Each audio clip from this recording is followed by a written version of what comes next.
যে ছেলেটাকে মাদ্রাসায় পড়াইলাম নিজের অর্থ দিয়া, নিজের কষ্টার্জিত টাকা দিয়া, আমার ছেলেটা আমার মৃত্যুর খবর পাইয়া সাথে সাথে বাড়িতে চলে আসবে। এসেই সর্বপ্রথম একটা ফতুয়া দিবে, মা ও মা, বাবারে খাটের উপর থেকে নামান। কেন রে বাবা, খাটের উপর থেকে তোর বাবারে কেন নামাইব?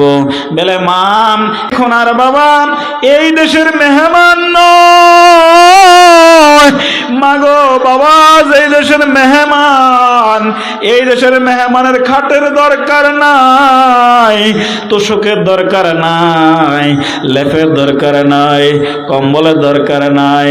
মাগো যেই জিনিসটা থাকার কারণে আব্বারে খাটের উপর রাখা হয়েছে, লেপ তোষকের ভিতর রাখা হয়েছে, ওই জিনিসটা যে আল্লাহ দিয়েছিলেন সে আল্লাহ নিয়ে গেছেন। এখন বাবা এই দেশের মাল না, তিনি যে দেশের মুসাফির, সেই দেশের মুসাফিরের শীতের জামা কাপড় লাগে না। বাবারে তাড়াতাড়ি খাট থেকে নামাইয়া ঠান্ডা ফ্লোরের মধ্যে শোয়াই দেন, বালিশ ছাড়া। বলেন আল্লাহু আকবার, লিল্লাহে তাকবীর, লিল্লাহে তাকবীর। কার লাগিয়া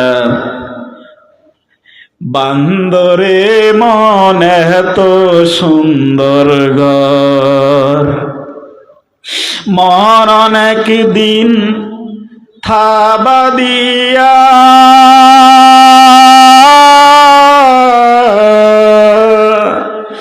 মরণ একদিন থাবা দিয়া সবই করবে ফর। কার লাগিয়া বান্দরে মন এত সাদের ঘর, ঠিক না ঠিক? ও পাঁচবাড়িয়ার মুসলমান, ও আমার যুবক ভাইরা, এখনো কেন রাস্তায় দাঁড়িয়ে আসো? এখনো কেন সাইড স্টলে দাঁড়িয়ে আসো? চটপটির দোকানের সামনে দাঁড়িয়ে আসো রে যুবক।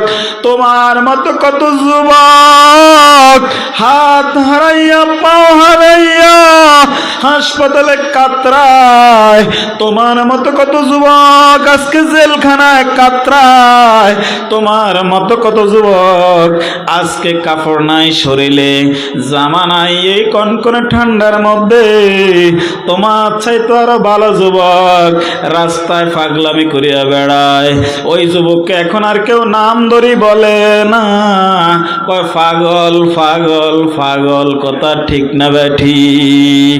ও ফালবাড়িয়ার মুসলমান, তোমার মতো সুঠামো দেহের যুবক, যে যুবক আজকে গরম জামা পরিয়া রাস্তার উপর দাঁড়িয়ে আসো, তাফসীরুল কোরআন মাহফিল ভালো লাগে না, আমার আল্লাহ কিন্তু দেখতেছে রে যুবক।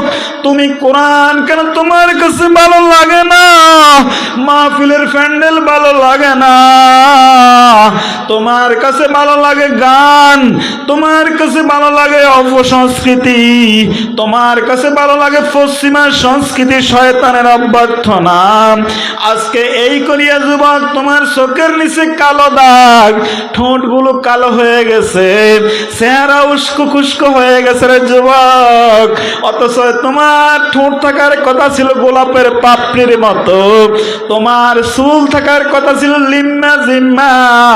তোমার দিকে তাকাইলে নারীরা সুন্দর দৃষ্টিতে তাকাইতো, আজকে তোমার দিকে তার বিধান ছেড়ে দিয়েছো, শয়তানের অপসংস্কৃতি ধরেছো, কোরআনের মাহফিল ত্যাগ করেছো, কোরআন ত্যাগ করেছো। এই জন্য কোরআন তোমার কাছে ভালো লাগে না।